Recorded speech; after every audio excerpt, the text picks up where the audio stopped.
to Nations Voice Tower, your most preferred YouTube channel.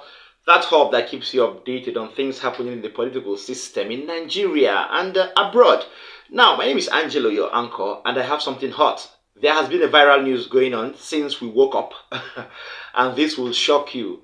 Yes, now, Justice Moses Ugo, one of the judges that is in charge of the tribunal in the ongoing presidential elections petitions tribunal, has allegedly resigned his position in the tribunal.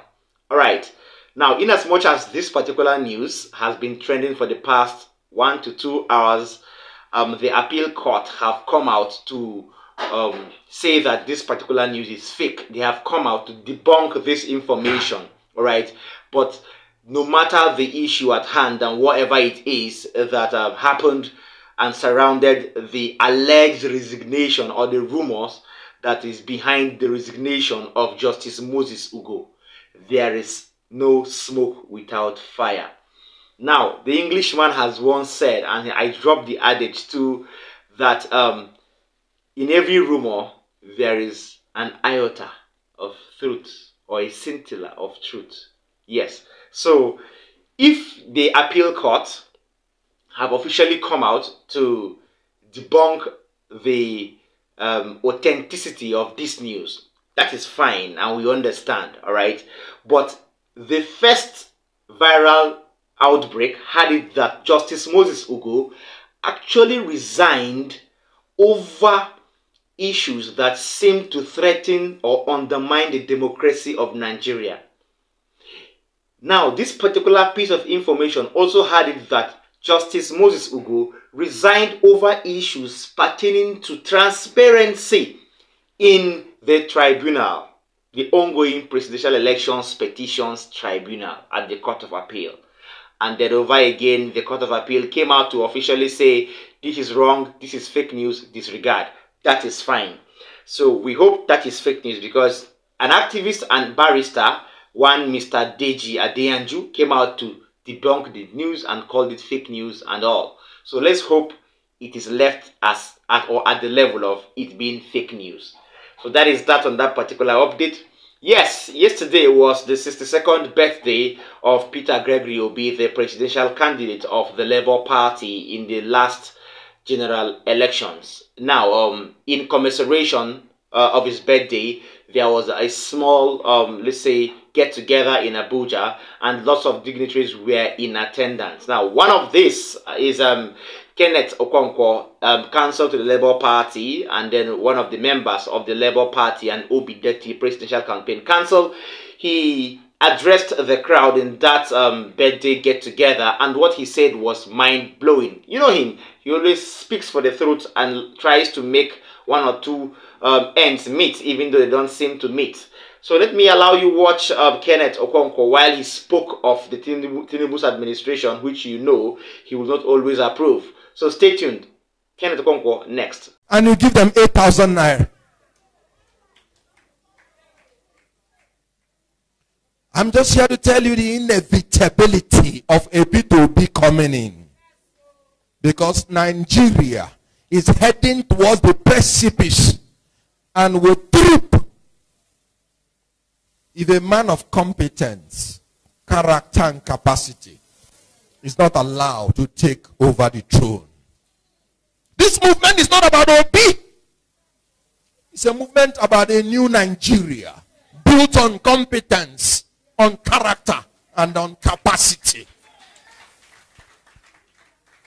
This movement has been searching for a symbol. That is why in 2019, this movement was on. They were called the third force. Because they did not see the symbol. They did not act. From 2019, they kept telling all political parties, give us a man of competence, of character, and of capacity.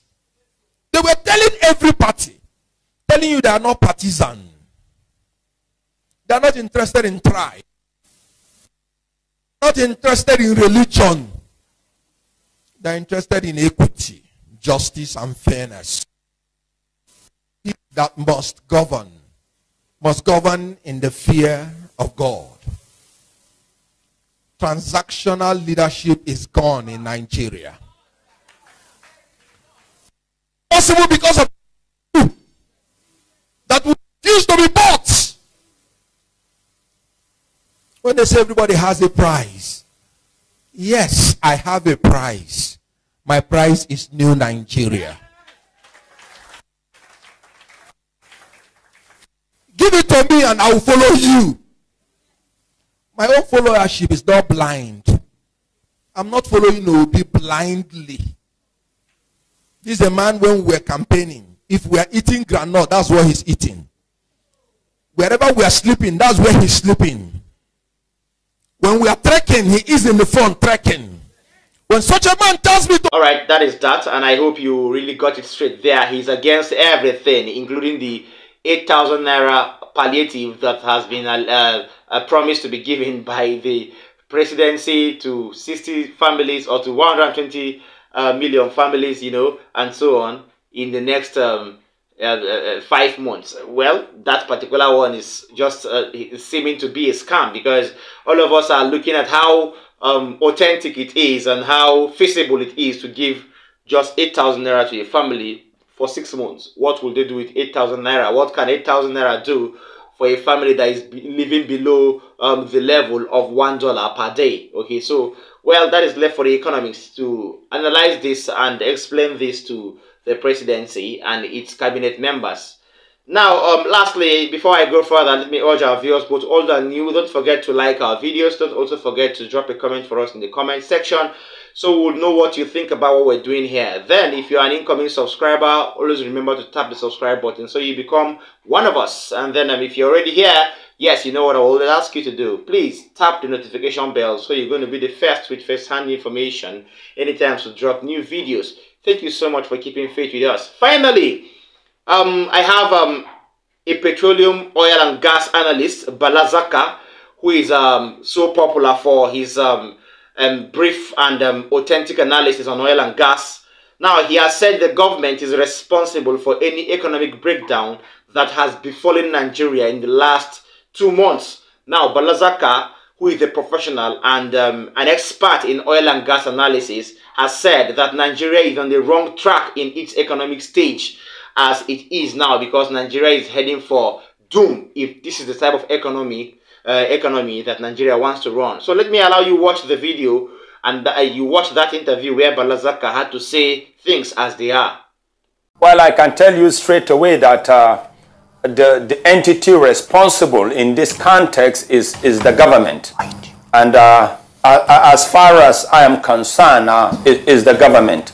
And as I speak to you right now, I can tell you with all amount of confidence, and quote me for that, that I said, as far as economic recovery is concerned, as far as energy security is concerned, Nigeria is on the wrong trajectory. Nigeria is on the wrong track. And if we continue at this rate, the Nigerian economy will grind towards the cliff edge and will collapse into the valley. I am saying this and I said, quote me, and I will give you my reasons in the course of this discussion. But let me tell you this.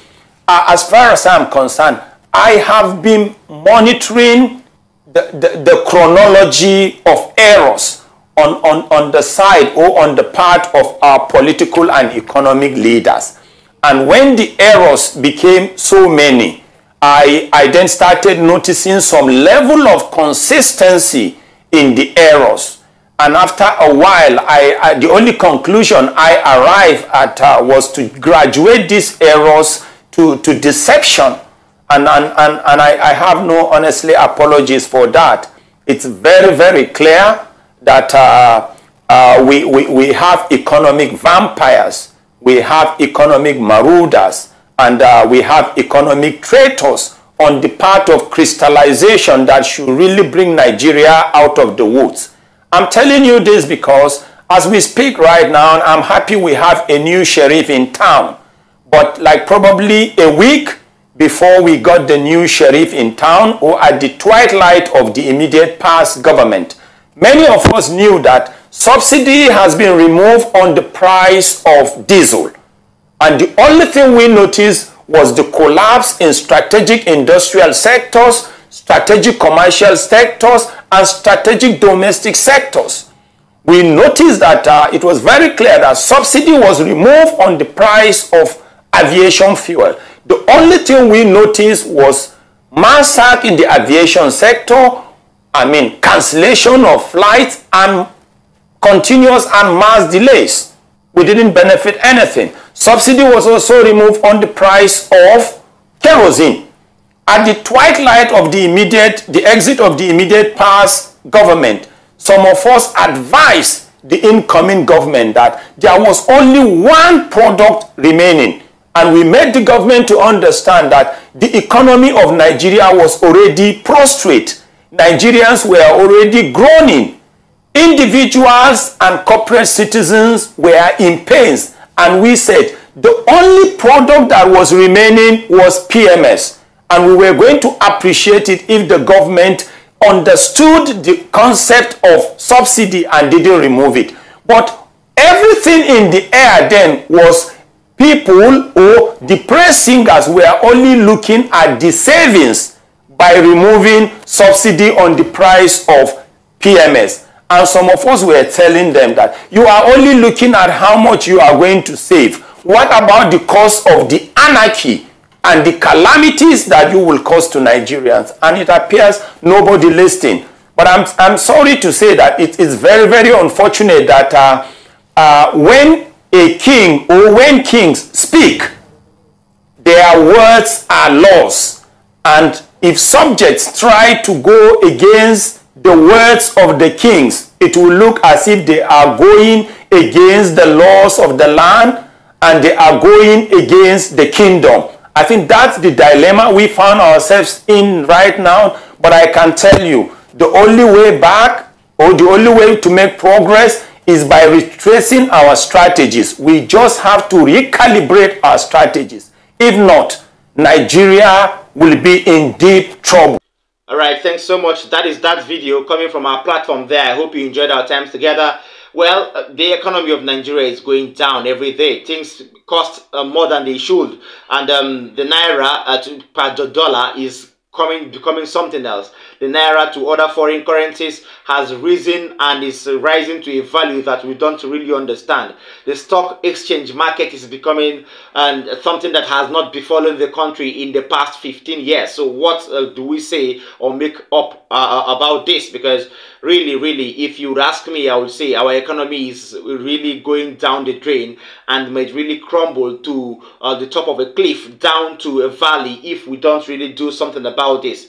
This is left for the ministers of oil and gas, and then it's left for the ministers of finance, and then also the ministers of foreign exchange and the presidency to see what they will do about this. Because if not heeded with much solution, or if not visited with a lot of caution, I guess Nigeria's economy may head for doom. That is that on that particular update. I hope you understood whatever we shared with you here. And don't forget, Nation Voice Tower loves you so much. See you next time. Bye.